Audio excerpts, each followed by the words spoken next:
உணவே மருந்தாக இருந்த காலங்கள்லாம் போய் இன்னைக்கு மருந்தே உணவாகி விட்டது அப்படின்றதுக்கு மிக முக்கிய காரணமாக இன்னைக்கு இந்த அரிசி உணவை தான் நம்ம எல்லாரும் பேசிக்கிட்டு இருக்கோம்.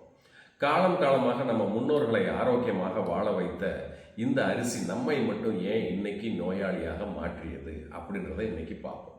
அதற்கு முன்பாக முதல்ல இந்த அரிசியில என்ன இருக்கு அப்படின்றத தெரிஞ்சுப்போம். அதனால் நமக்கு என்ன நன்மைகள் கிடைத்து கொண்டிருந்தது அப்படின்றதையும் தெரிஞ்சுப்போம். இந்த அரிசியில மிக முக்கிய மூலக்கூறாக அமிலோஸ் அண்ட் அமிலோபெக்டின்னு சொல்லக்கூடிய ஸ்டார்ச் வகையை சேர்ந்த மாவுச்சத்து அதிகமாக உண்டு. பயன்கள்னு எடுத்துக்கிட்டீங்கன்னா நம்பர் 1 பார்த்தீங்கன்னா லோ கிளைசிமிக் இன்டெக்ஸ் அப்படின்னு சொல்லக்கூடிய சர்க்கரையின் அளவை கம்மியாக வைத்திருப்பது.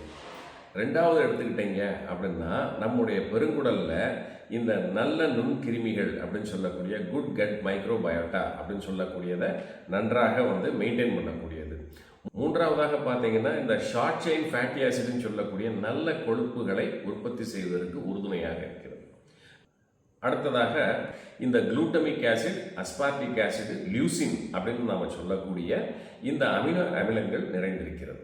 அப்ப இந்த குளூட்டமிக் ஆசிட் எதுக்கு அப்படின்னா நம்முடைய நரம்பு மற்றும் மூளையின் செயல்திறனுக்கு. அஸ்பார்டிக் ஆசிட் அப்படின்றது நம்முடைய ஹார்மோன்களின் செயல்பாட்டை நன்றாக வைத்திருப்பதற்கு. லியூசின் பார்த்தீங்கன்னா நம்மளுடைய ரத்தத்தில் இருக்கக்கூடிய சர்க்கரையின் அளவை கட்டுக்குள் வைத்திருப்பது. அடுத்து மூன்றாவதாக எடுத்துக்கிட்டோம்னா இந்த ஃபைபர்னு சொல்லக்கூடிய நார்ச்சத்து. நான்காவதாக எடுத்துக்கிட்டீங்கன்னா விட்டமின். இதுல B1, B2, B3, B6 and vitamin E கொஞ்சம் இருக்கு.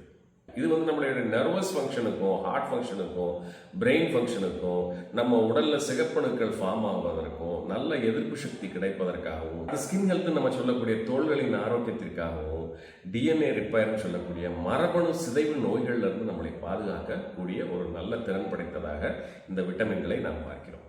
அடுத்து ஐந்தாவதாக பார்த்தோம்னா இந்த மினரல்ஸ்ல iron, magnesium, phosphorus, potassium, zinc, manganese, selenium இதெல்லாமே இருக்கிறது.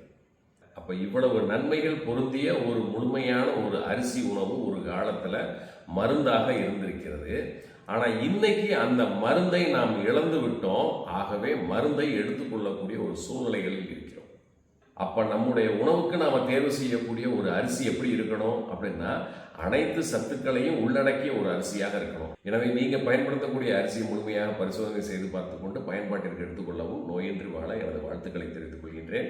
என்னுடைய அடுத்த வீடியோல இந்த அரிசிகள் பற்றியும் இந்த லேப் ரிப்போர்ட்ஸ் பற்றியும் உங்களுக்கு நான் மிக தெளிவாக சொல்கிறேன். நம்மளுடைய சேனலை சப்ஸ்கிரைப் பண்ணாதவங்க பண்ணிக்கோங்க, லைக் பண்ணிக்கோங்க, ஷேர் பண்ணிக்கோங்க, கமெண்ட் பண்ணிக்கோங்க. மீண்டும் ஒரு நல்ல பதிவில் சந்திக்கின்றேன். நன்றி, வணக்கம்.